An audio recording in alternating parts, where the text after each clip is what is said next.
देवेन्द्र योगेन्द्रं नत्वा ज्ञानप्रदं गुरुम् मुमुक्षूणामितार्थाय तत्त्वबोधोऽभिधीयते। मुमुक्षूणामितार्थाय तत्त्वबोधोऽभिधीयते।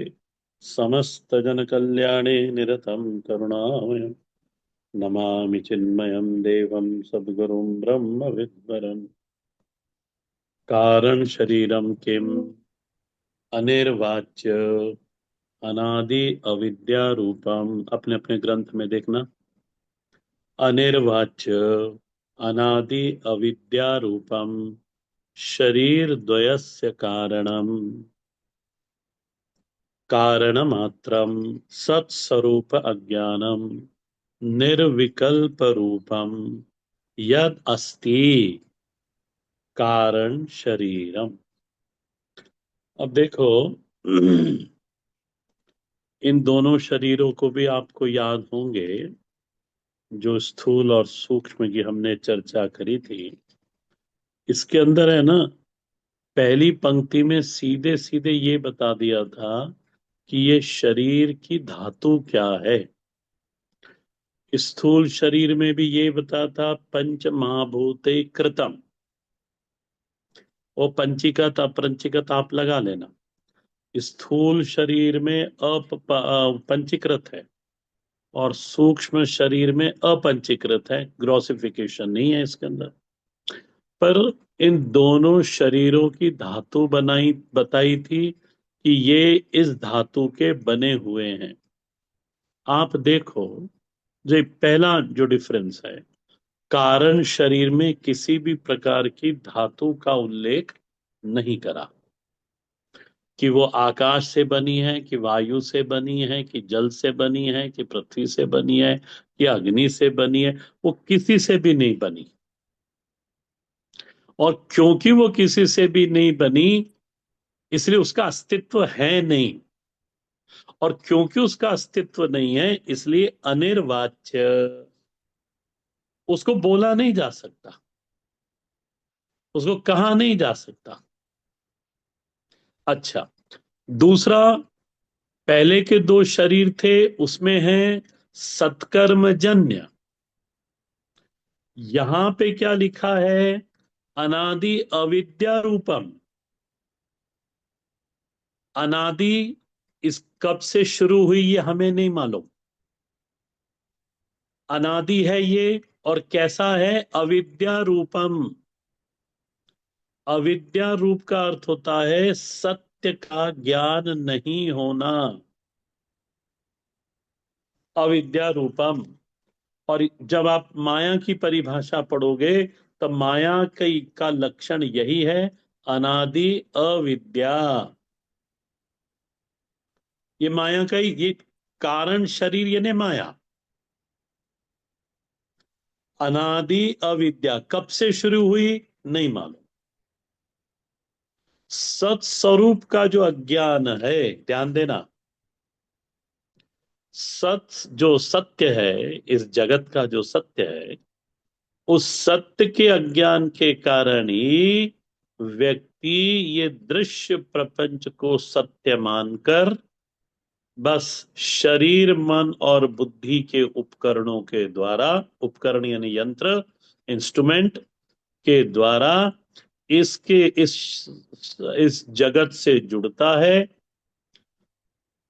इनके ऑब्जेक्ट्स, विषयों को देखता है, भावों में जाता है, विचार के जगत से अपना संपर्क स्थापित करता है।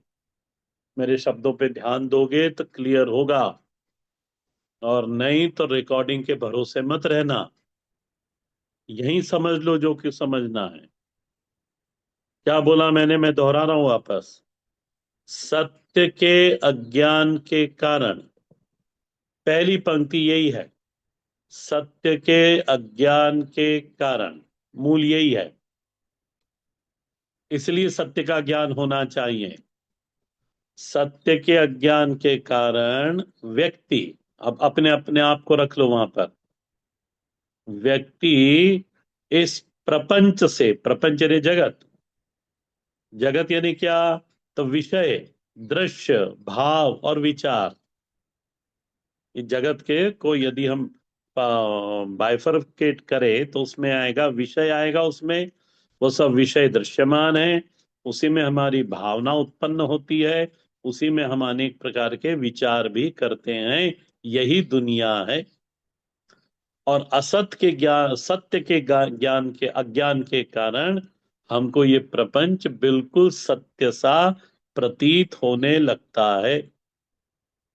और ये जो दृश्यमान जगत हमें जो प्रतीत हो रहा है सत्य के रूप में, शरीर, मन और बुद्धि के उपकरणों के द्वारा हम इस जगत से जुड़ते हैं।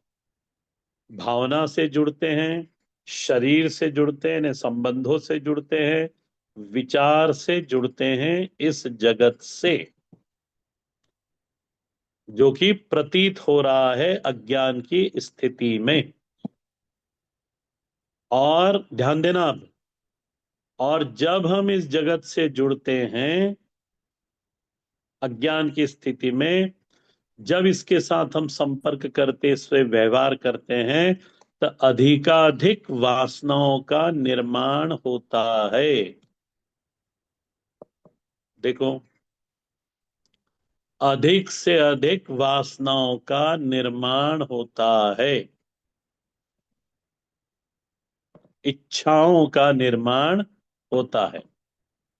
अच्छा, फिर यही वासनाएं, यही इच्छाएं हमको क्रियाशील बनाती हैं, कर्म में लगाती हैं,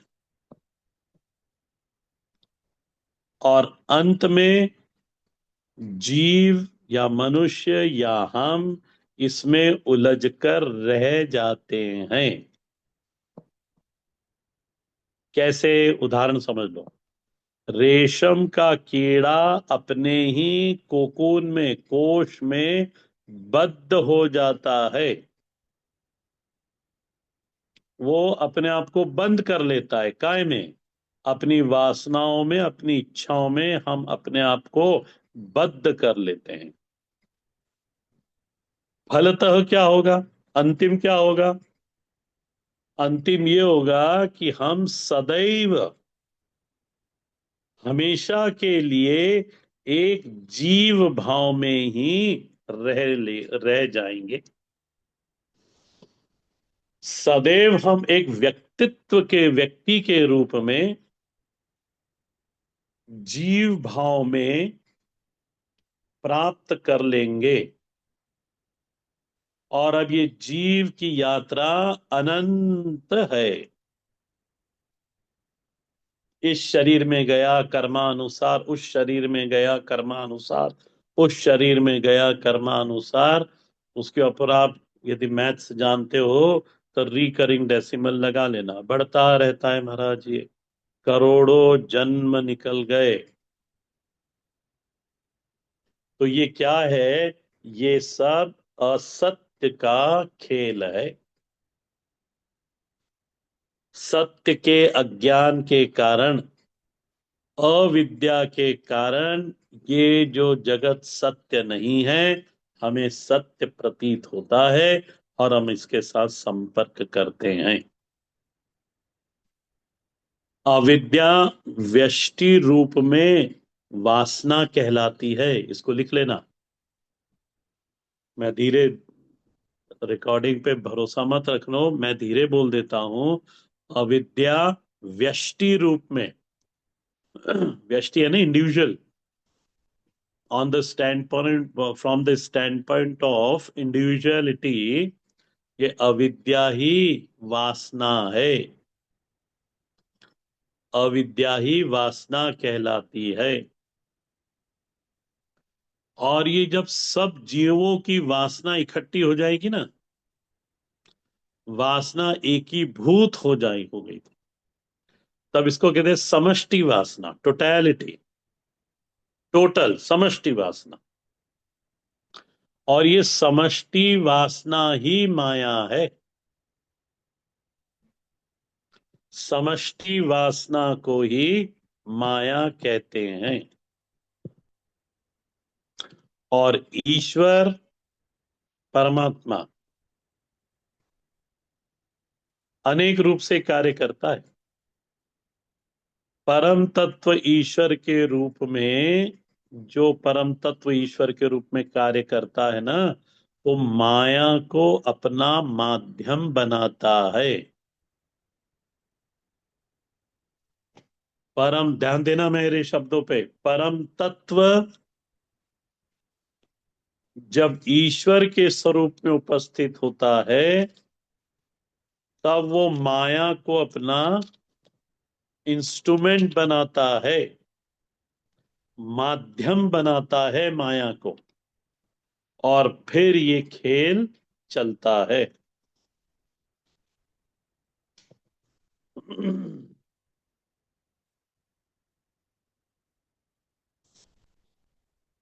यदि आपके टेबल पे गीता जी होगी तो मैं एक श्लोक बताता हूं, उसको देख लेना, यदि मेरे को मिल जाए तो,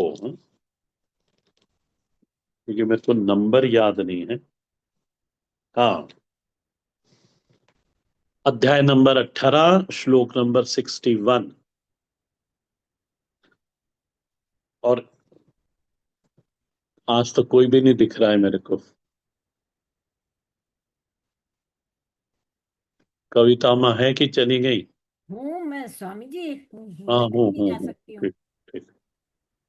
तो अध्याय नंबर 18, श्लोक नंबर 61, देखो उसको।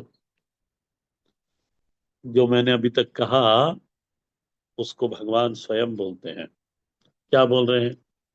ईश्वर सर्वभूतानां हृद्देशे अर्जुन तिष्ठति। बिल्कुल क्लियर है ये। ठीक है। और करता क्या है? बोले भ्रामयन सर्वभूतानां, भ्रामयन सर्वभूतानि, सॉरी, कैसे?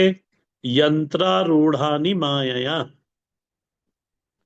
शरीर रूपी यंत्र पर आरूढ़ होकर वह परमात्मा माया की मदद से सबको भ्रमित कर रहा है।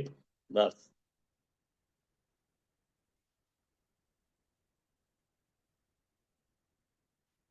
तो ये जो अविद्या है ना, अब बंद कर दिया मैंने, हाँ, इसको, इस पे विचार करना।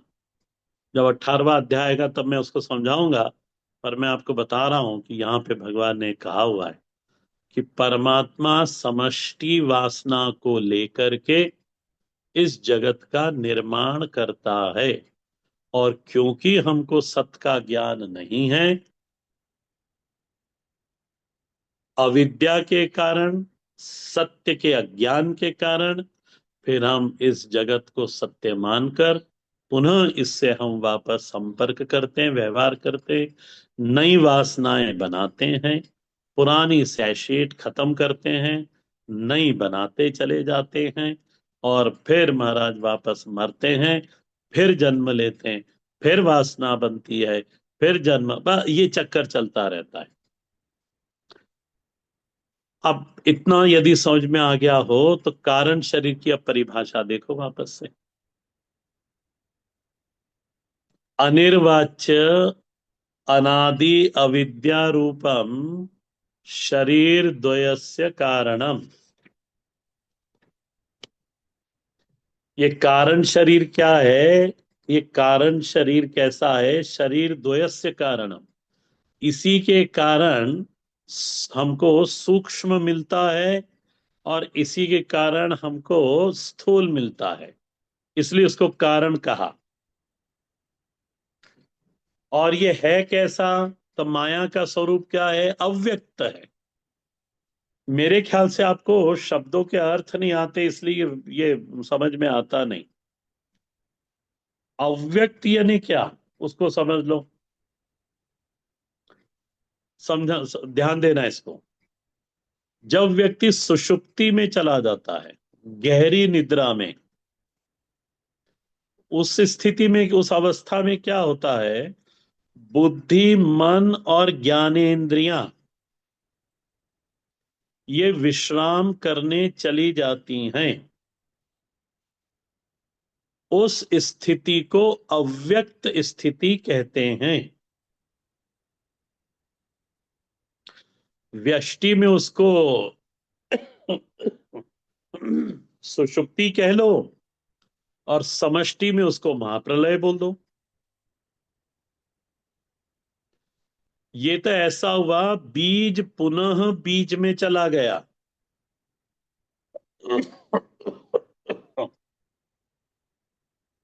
और फिर वापस महाराज ये अव्यक्त स्थिति से जब उठेगा, तब सबसे पहले स्वप्नावस्था में जाएगा, वहां पे कुछ काम करेगा, फिर वो बीज काम कर उगेगा, और फिर वापस वो जागृत अवस्था में जाएगा। क्रमशः रिस्पेक्टिवली वो पहले स्वप्नावस्था में जाएगा, फिर जागृत में जाएगा, और जागृत अवस्था से उदय हो जाएगा, उठ जाएगा। ये इसको कहते हैं अव्यक्त, इसी को। अच्छा, कारण शरीर की अभिव्यक्ति सुषुप्ति अवस्था में होती है।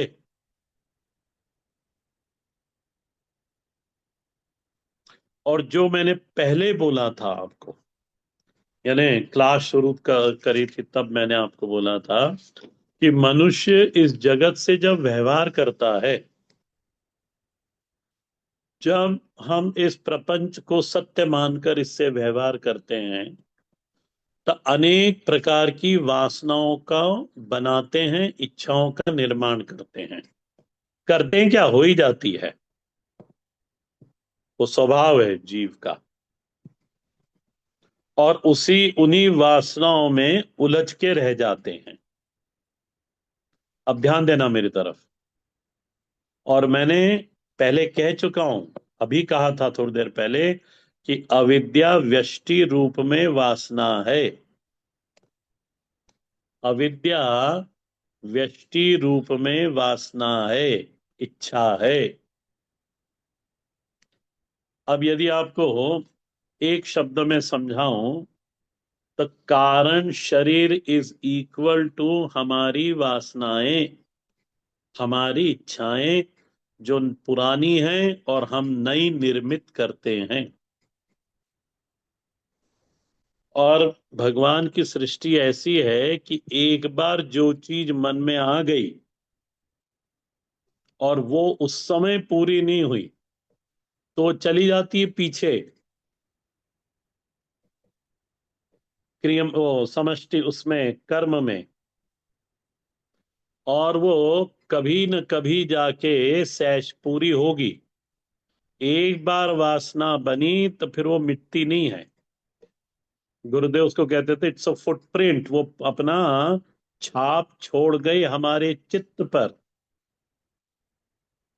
और इस जन्म में, किसी न किसी जन्म में, हम उसको फिर पूरी करेंगे। ये जो आप लोग कह रहे थे कि पहले मैंने इसको पढ़ाया है, तो मैं हमेशा इसमें एक उदाहरण देता हूं, यदि आप लोगों को याद हो।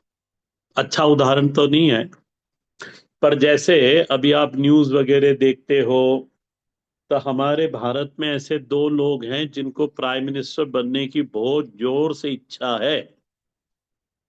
अब एक में तो है और एक में थी। यानी थी क्यों, क्योंकि अब वो हो गए 90 साल के, तो काय किया वो इच्छा रहेगी, अब तो कोई प्राइम मिनिस्टर बन सकते नहीं। और एक वर्तमान में है, जिसको युवराज कह के भी बुलाते हैं।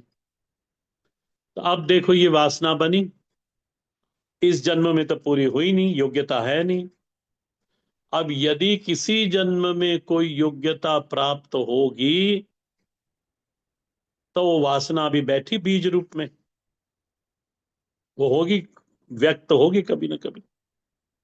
और क्योंकि वो वासना बीज रूप में पड़ी है, अब लो, फिर आप वापस सूक्ष्म शरीर लो और स्थूल शरीर लो। इस सूक्ष्म और स्थूल की योग्यता बढ़ाओ, क्योंकि विवेक आपको दिया हुआ है। तो उस योग्यता बढ़ाने से जगत आपको ये देश आपको नियुक्त करेगा, और आप प्राइम मिनिस्टर बनोगे। और यदि वापस आपने किसी प्रकार का उसका उपयोग करा नहीं, सूक्ष्म का और स्थूल का, तो फिर वो वासना वासना बनी रहेगी, बीज बीज बना रहेगा। फिर वापस वो पीछे चला गया हमारे संचित कर्मों में, वासना चली गई, वो बीज बन के रह गया। एक व्यक्ति हैं ग्रेटर नोएडा में, उनको वो है तो वो 88 साल के, पर उनमें रजस बहुत है। और क्या पता उन्होंने कहीं से वो कौन सा बुर्ज खलीफा, उसके बारे में सुन लिया। अब वो कहते वो मेरे को देखना है। वो एक ही रट लगाए रहते हैं। अब मैं कभी जाता हूं तो वो मेरे को कहते हैं, आप स्वामी जी इसको बोलो मेरे बेटे को कि मेरे को ले चले और दिखाए। अब ये कहाँ, अब इस जन्म में तो नहीं जा सकेंगे, ये कहाँ चली गई, ये पीछे चली गई। कारण शरीर मोटा होता चला गया। हमारी वासनाओं के कारण ही, हमारी इच्छाओं के कारण ही कारण शरीर मोटा पतला होता रहता है। और यदि कभी साधक बन गए आप, तो आपने देखा मेरे अंदर ये इच्छाएं हैं, ये वासनाएं हैं, और ये किसी काम की नहीं है, क्योंकि जगत तो असत है, भले ही अनुभव में नहीं आया हो। पर शास्त्र आचार्य तो ऐसे ही कहते हैं, और शास्त्र मेरे लिए प्रमाण है। तो धीरे धीरे धीरे सारी वासनाएं खत्म हो जाती हैं, इच्छाएं खत्म हो जाती है ना। विवेक के द्वारा हम ही उसको पूरी इरेज कर देते हैं, और हम अपने लक्ष्य की ओर बढ़ते रहते हैं। परमात्मा उससे प्रसन्न होता है। लक्ष्य में फिर वो हमें मदद भी करता है, क्योंकि इस व्यक्ति ने अपनी, अब ध्यान ध्यान देना, इसमें इच्छाओं को मारने की बात नहीं है।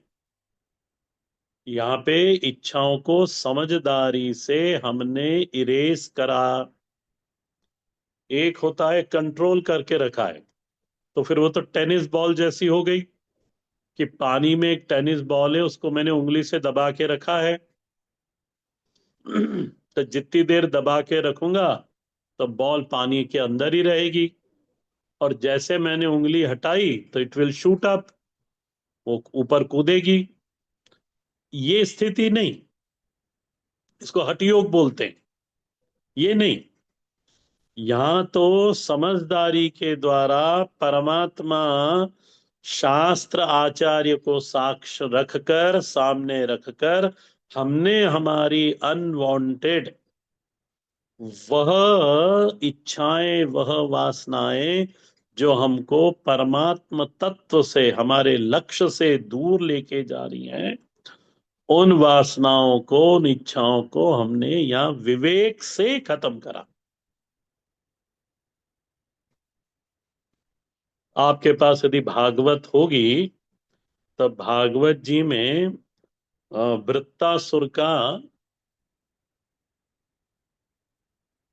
मेरे पास रखी तो है पर बहुत नीचे दबी हुई है, वृत्तासुर की कथा आती है। ये मेरे पास शायद, है, मैं बोल दूं स्वामी जी? अरे अम्मा मेरे को फिर श्लोक नंबर याद रखना पड़ेगा, अभी मेरे को श्लोक नंबर याद नहीं है। ठीक। अच्छा चलो खोलो, मैं निकालता हूँ। तो मेरे इसमें, अब मेरे को ये भी नहीं मालूम कौन सा खंड नीचे दबा हुआ है। एक वृत्तासुर मिनट। की कथा आके स्कंद। वृत्तासुर की कथा प्रथम खंड में है। हाँ जी, प्रथम का 8वें उसमें है स्कंद। रुको एक मिनट। आप मेरे से मेहनत खूब करवाते हो हैं। आपका रिवीजन हो रहा है। हाँ हाँ, वाह, ये तो बोलो ही ऐसा, आप तो, आपका रिवीजन हो रहा है। वो है स्वामी जी, 622 पेज पे है, छठे स्कंद में। 622। 22, हाँ, 622 छठा स्कंद है। हम्म, ठीक है। वृत्तासुर की कथा है, इसमें आप खोलो।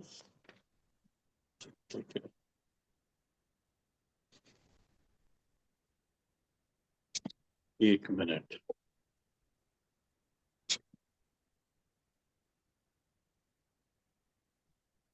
नारायण, हाँ,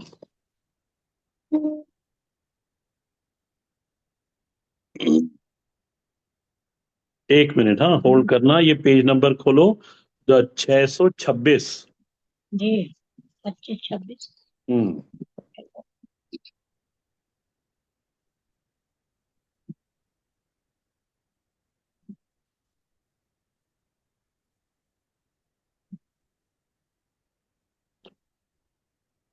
नमोत्तम श्लोक जनेषु सख्यम। मिला?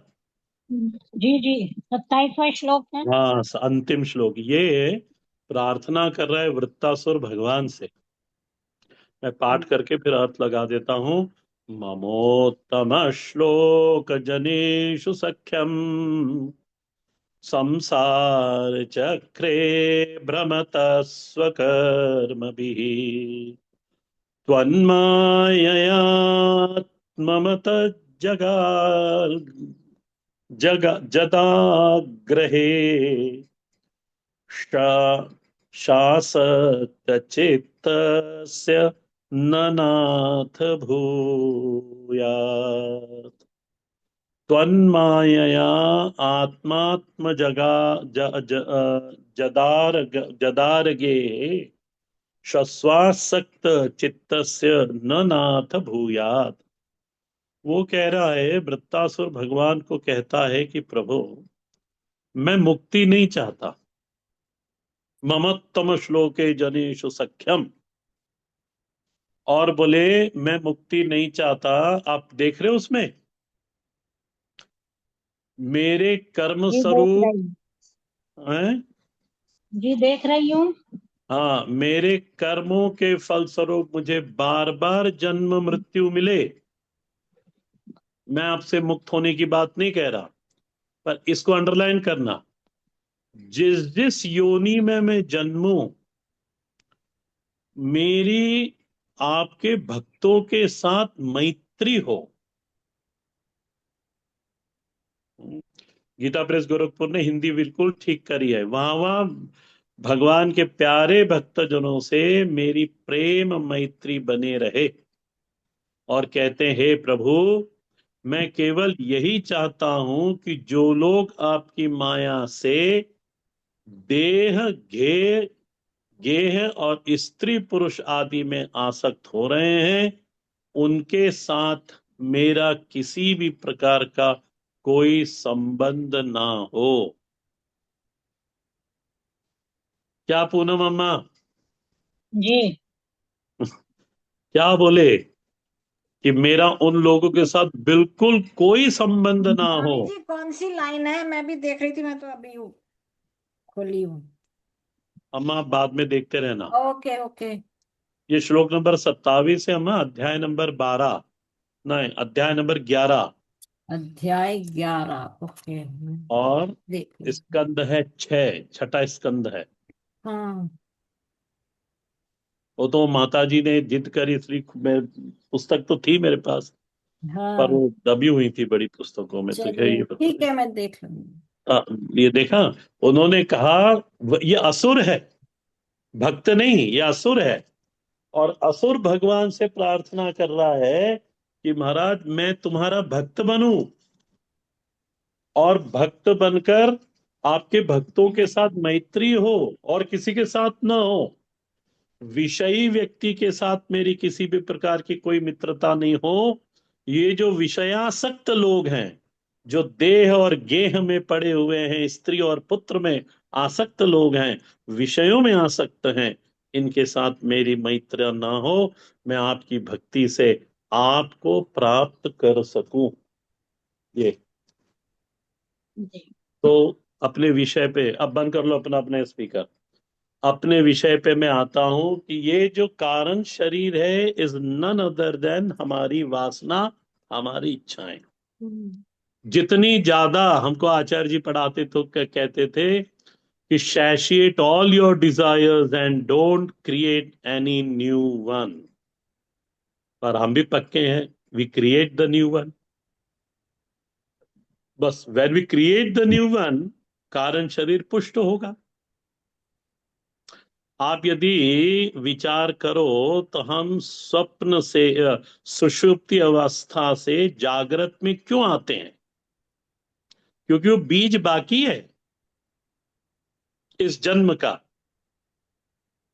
तो और यदि आप सोए और उस इस जन्म के कर्म खत्म हो गए, तो बस वो बीज आगे जाएगा, वो दूसरे जन्म में आ जाएगा। फिर शरीर लेंगे, फिर वही स्कूल जाओ, वही नौकरी करो, फिर कहीं अवसर मिलेगा, अवसर देता है परमात्मा, और फिर उस वासना को शैषित करो। विभीषण के मन में एक विचार आया था, यदि मैं लंका का राजा होता। और यही कारण है कि उस विचार उसके मन में था। भगवान राम के दर्शन करने शरणागत भगवान श्री राम को जब हुआ, तब भगवान ने उसको देखते से ही बोल दिया लंकेश। एक द्वारका पुरी में एक बूढ़े से महात्मा थे, खूब बूढ़े थे, से झुक के चलते थे, और मेरा कमरा बिल्कुल उनके पास था। तो मेरे को बिठा लेते थे और ये कथाएं सब सुनाया करते थे, रोते जाते थे और कथाएं सुनाते थे। वो कहते थे कि देखो विभीषण के मन में आया था ये, मेरे को समझाते थे, तब मैं ब्रह्मचारी था, कि विभीषण के मन में आया था कि मैं लंका का राजा बनूं, परंतु राम को देखकर अब उसकी किसी प्रकार की कोई इच्छा रही नहीं थी। परंतु वो कहीं कहीं अंतःकरण में पड़ी थी, इसलिए भगवान ने कहा कि नहीं, लंका का राजा बन के देखो, राजा बनना भी कितना कठिन है, तब तुम उस पद से भी मुक्त हो जाओगे, उससे भी तुम्हारा किसी प्रकार का आग्रह नहीं रहेगा, तो तब तुम 100% मेरे को शरणागत होगे। और इसलिए फिर भगवान ने राज्याभिषेक अल्लाह लक्ष्मण जी से कहा, जाओ विभीषण का, रावण की मृत्यु के बाद, कि विभीषण का राज्याभिषेक करो। तो ये जो कारण शरीर है ना, इतना ज्यादा इसको इंपॉर्टेंट मत देना। और कोई यूट्यूब में मत जाना और कोई गूगल पे मत जाना। एक माता जी हैं, वो जो यूट्यूब और गूगल पे गई, उन्होंने सब सर्च कर लिया, और कंफ्यूज हो जाओगे आप। ये जो आचार्य जी ने परिभाषा दी है, और ये जो मैंने समझाया है, यानी मैं अपना वो नहीं कह रहा, मैंने यही समझाया जो यहाँ आचार्य ने परिभाषा दी है। इसके अतिरिक्त अब वहां पे उन्होंने मेरे को बताया, स्वामी जी कारण शरीर आकाश का बना होता था, आप बताओ यहाँ कहाँ लिखा है आकाश से बना हो।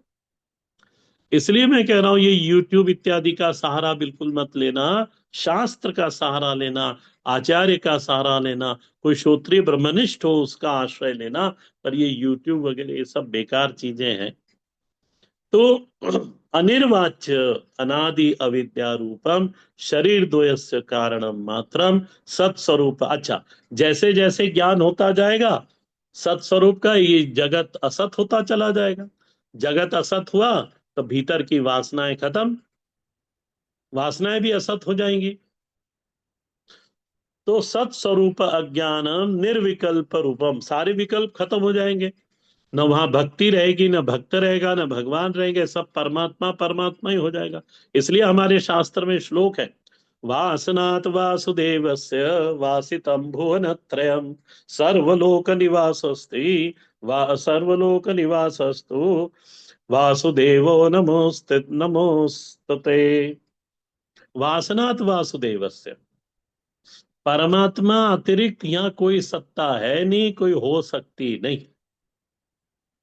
वासनात् वासुदेवस्य वासितम भुवनत्रयम् सर्वलोक निवास अस्ति वासुदेवो नमोस्तुते। हाँ, ये पूरा है। तो विकल्प है, परमात्मा अतिरिक्त कुछ है ही नहीं, वासना भी है तो वासुदेव भी है, वो भी यद अस्ति तत्कारण शरीरम। अब इसके बाद कारण शरीर की कोई चर्चा करना मत। या हमारे भीतर की जो वासनाएं हैं, जो हमारी अनवांटेड इच्छाएं हैं संसार को लेकर, प्रतीति संसार को लेकर, जो संसार नहीं है उसको लेकर जो ये वासनाएं बनी है हमारे अंदर, यही कारण शरीर है। अब अपना माइक्रोफोन खोल लो, और यदि कोई प्रश्न बचा हो इसी विषय में भी पूछ सकते हो, पूर्व का विषय भी हो तो बता देना, इसको पूरा कर ले। और आपको कितना समझ में आया मेरे को बताना।